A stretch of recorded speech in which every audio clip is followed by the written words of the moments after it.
Hi, I'm State Fire Marshal Butch Browning. This week's Marshal message is about knowing when to rise.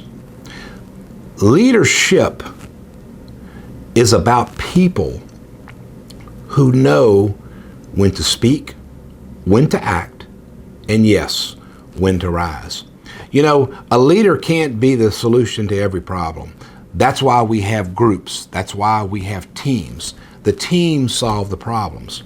And a good leader is a very silent leader, is a very humble leader, but a very strategic leader. You know, many people will tell you, and I'm a believer in this to a certain point, that the best leaders in the fire service are the people who have fought the fires, who have racked the hose on the trucks, who have breathed the toxic fumes, who have resuscitated those victims.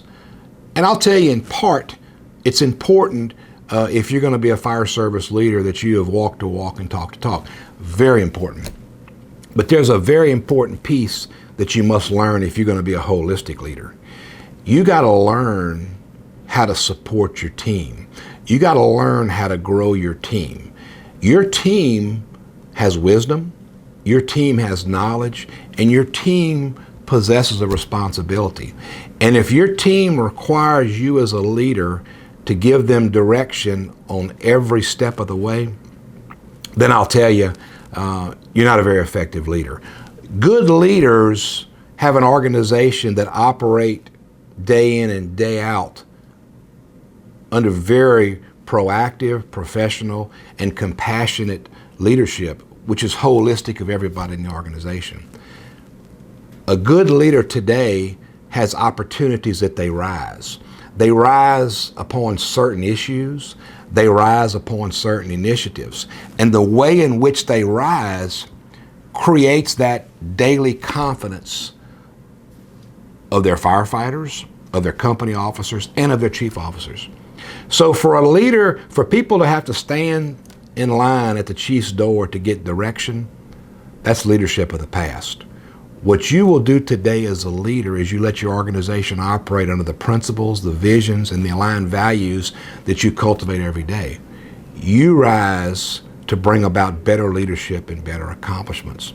So I'll tell you today, look at your organization and look at how your organization operates on cruise control when you're not there. And if you're satisfied with the way it operates and it's productive and it's protective, then you have mastered today's leader of being holistic with your people. About once a week, once every couple weeks, maybe 2 times a week, you may need to rise. And what you rise for is in support of the great good of what your organization does, and maybe provide a little bit of direction, get them back in line if need be. But without the leadership from the bottom to the top, you'll never be successful. The autocratic, the orders being barked out of the past is just not the way to lead an organization. So remember, together, we can bring about better safety, better service, and better quality of life to all in Louisiana if, as leaders, we know when to rise.